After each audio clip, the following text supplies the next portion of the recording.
Je m'appelle Georges Haddad, je suis directeur à l'UNESCO en charge de la recherche et de la prospective en éducation. Quand on parle de nouveaux partenariats, il est clair que l'International de l'éducation est un partenaire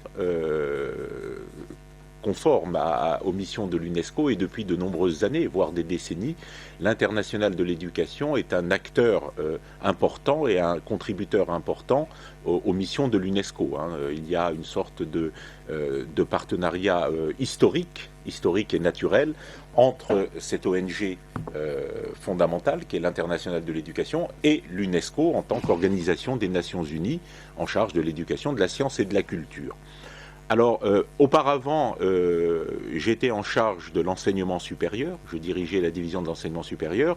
qui intégrait dans ses missions l'enseignant. Et nous avions une section dédiée aux enseignants, Teacher Education, qui s'appelait Teacher Education, TED, et il était clair que les liens avec l'International de l'éducation étaient essentiels pour que puisse s'accomplir la mission de l'UNESCO en soutien de la fonction enseignante, de la mission enseignante et de la profession enseignante. Et donc nous avons pensé aujourd'hui, au travers de cette nouvelle unité en charge de la recherche et de la prospective, mettre un accent fort sur le rôle de l'enseignant à tous les niveaux du développement socio-économique, culturel, et de repenser la fonction enseignante, de repenser la profession enseignante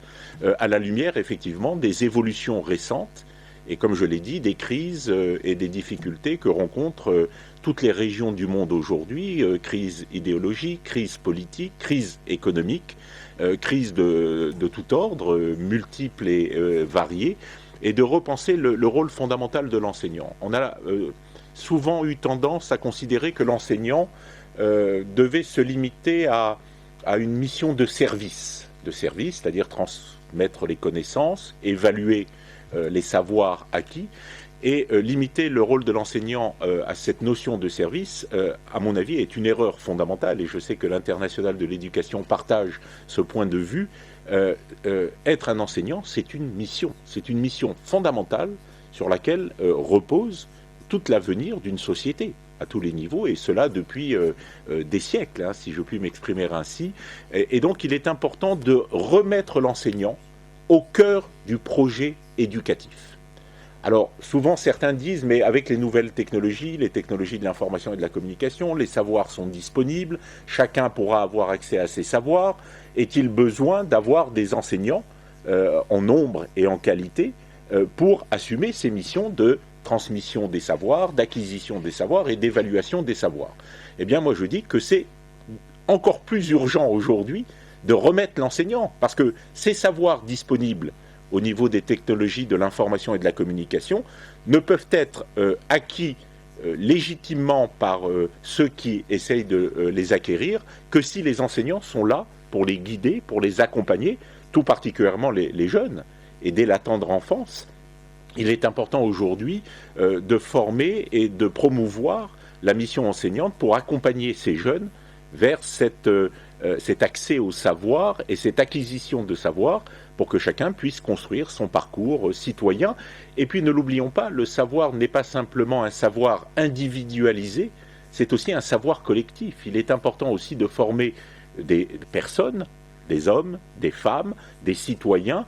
qui s'inscrivent dans une dimension collective du savoir. Cette société de la connaissance ne pourra se développer et assumer ses missions que si le savoir individuel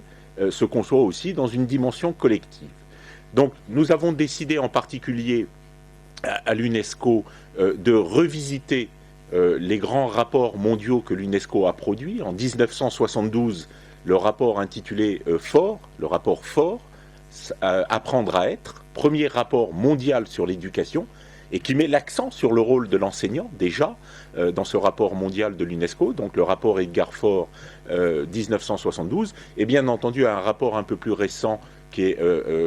connu sous le nom de rapport Delors de 1996, l'éducation un trésor est caché dedans, A Treasure Within en anglais, où là aussi le rôle de l'enseignant est mis en lumière, est mis en exergue, et je pense qu'aujourd'hui en 2012, l'enseignant s'impose de manière encore plus forte que que dans les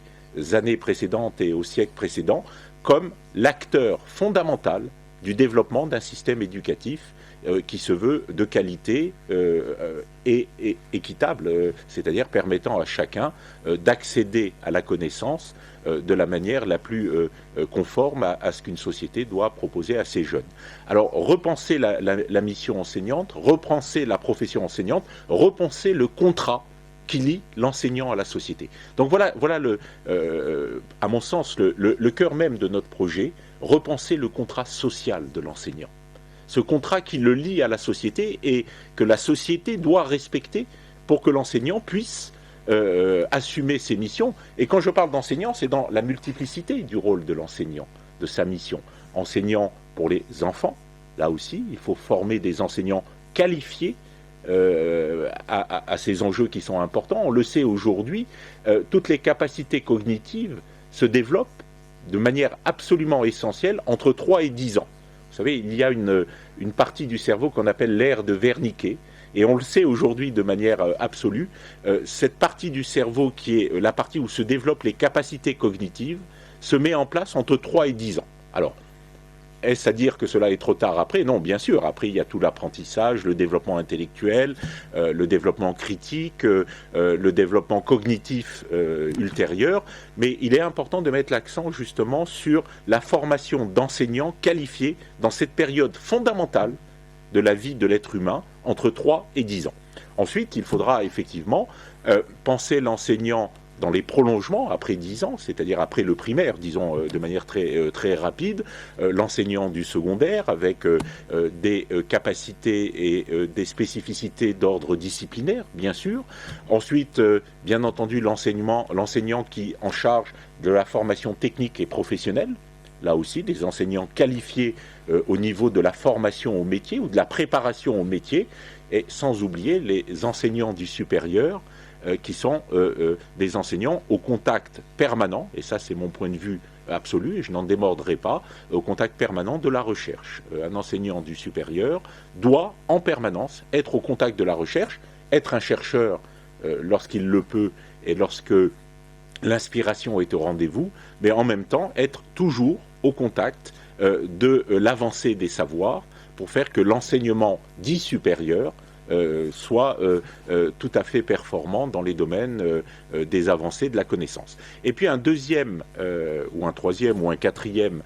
enjeu qui me paraît important aujourd'hui et qui l'est déjà depuis de nombreuses années, c'est ce qu'on appelle la formation tout au long de la vie, l'apprentissage tout au long de la vie. Et là aussi, il faudra des enseignants capables d'assumer cette mission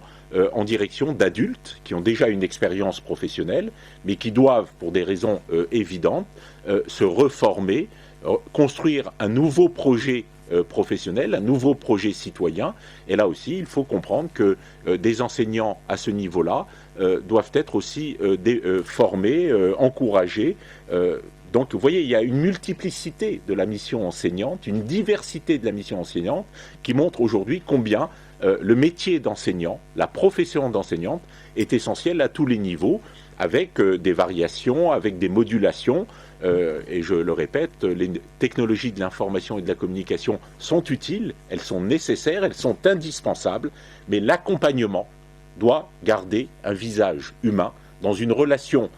tout à fait essentielle, je dirais même sensible, entre l'apprenant et l'enseignant. Donc je crois que voilà un des enjeux importants, et au travers de ces deux rapports mondiaux sur l'éducation que j'ai cités, le rapport Faure et le rapport Delors, la directrice générale de l'UNESCO, Madame Irina Bokova, a souhaité que nous repensions les grands enjeux de l'éducation en ce 21e siècle, qui a déjà 12 ans ou presque d'existence, et que nous essayons d'avoir une vision prospective sur ce que sera, ou serait, ou pourrait être l'enseignement dans les 20 prochaines années. Et quand je dis l'enseignement dans les 20 prochaines années, c'est aussi l'enseignant dans les 20 prochaines années, sa place dans la société, le contrat qui le lie à la société, et le contrat que la société doit respecter pour faire que l'enseignant se sente le plus à l'aise dans le métier qui est le sien, qui est un métier important. Il faut comprendre aujourd'hui que lorsque nous formons des enseignants qualifiés, de bon niveau,